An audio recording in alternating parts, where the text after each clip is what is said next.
And please. הבית הזה, אשר אתה בונה, אם תלך בחוקותיי, ואת משפטיי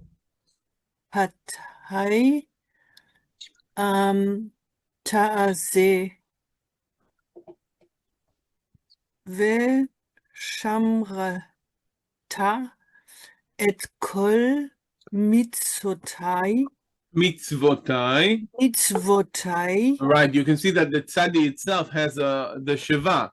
If it were not to have the shiva, then it would be, then the vav with the dot above it would be a cholem, and then it would be mitzotai. But now, because you can see the tzadi does have a vowel pointing of its own, then the vav here is a consonantal vav.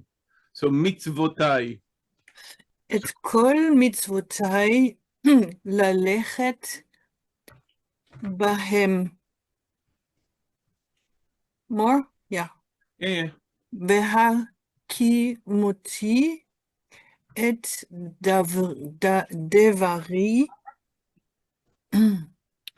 איתך אשר דיברתי, we have a דגש. yeah, sorry. דיברתי אל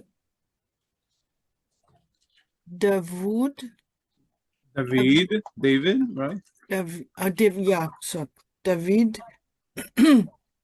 Avicha, your father, yeah. With regard to this house you are building, if you follow my laws and observe my rules, and faithfully keep my commandments, I will fulfill for you the promise that I gave to your father David. Voila. Right, and again, the bottom one we've read already. Abide among the children of Israel, and I will never forsake my people Israel. Right. Amen to that. Amen to that indeed. Now, here we have okay. We have a very interesting syntactical structure that we can mention here. Okay.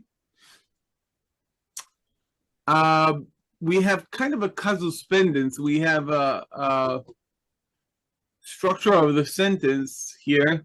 Habayit hazeh asher ata boneh, this house that you're building, if im Tēlekh bechukotai, and if et mishpatai ta'aseh, and ושמרת את כל מצוותיי ללכת בהם, then Vahaqimoti את דברי איתך אשר דיברתי אל דוד אביך, then I will uphold the word that I spoke to you, I spoke to David your father with you, and the result, ושכנתי בתוך בני ישראל ולא אעזוב את עמי ישראל. So the syntax here is maybe a bit German even. The syntax here is long and complicated sentence, okay, involving that conditional sentence that we've mentioned last week in Mishpatim. Im, we've talked about ki and then im, so we have the conditional particle im. In this case, marks this condition, this covenantal dependence. Okay, the covenant of having the temple is predicated upon keeping the laws, okay, keeping the loyalty. Okay, so we've talked about generosity, we've talked about the emotion, and also the fidelity. Now, the action, the obedience that you've mentioned before, guys. So we have in the temple, in the covenant with God, we have both the emotions and the laws, and both the commitment and the emotions. Okay, it's not just you give what you feel like, but you do what you're supposed to do. You keep the fidelity to God. Okay, so that's how it's reflected in the syntax. Also interesting syntactically, we have a relative clause here that is removed or distanced here, okay, or displaced. I want us to focus on the last part of this verse, of verse 12, the apodosis. Remember, we've talked about the protasis and the apodosis. והקימותי את דברי איתך, אשר דיברתי אל דוד אביך. So, the relative clause is asher, right? Relative pronoun opens a relative clause, I mean. Very, very, very common in biblical Hebrew. הבית הזה אשר אתה בונה. Referring to what? To this house.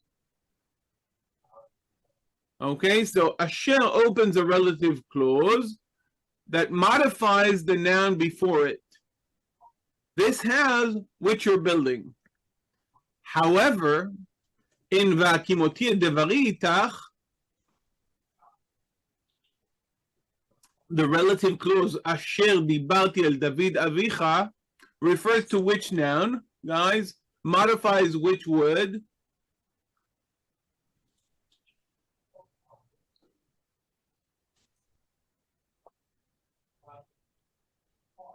Dibarti.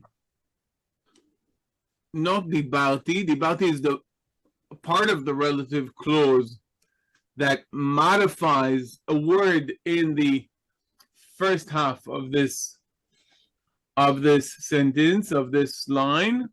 Which word is modified by the relative clause? Asher dibarti el David avicha, which I have spoken to David your father. Which word in the first half of this line is modified by this relative clause? Devari. Very good. Devari is modified. So we have what's known as displaced relative clause. Because where should the relative clause be usually?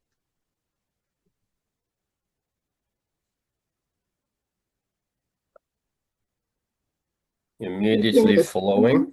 Immediately following, right. And we have the word itach here, okay? Rather than והקימותי את דברי אשר דיברתי אל דוד אביך איתך, okay? We have והקימותי את דברי איתך אשר דיברתי אל דוד אביך. So sometimes in biblical Hebrew we have this, so we can see that sporadically we have these displaced relative clauses, okay? But note that while usually it modifies the word that immediately precedes it, here it goes back to devari. Okay, that's a nice syntactical phenomenon that we see here. We can see chukotai, mishpatai, mitzvotai. All of these chukotai, mishpatai, mitzvotai. We have almost like parallelism, almost poetic. Im Tēlekh בחוקותיי, ואם את משפטיי ואת משפטיי תעשה, ושמרת את כל מצוותיי, ללכת בהם ושמרת ללכת. Go together, okay?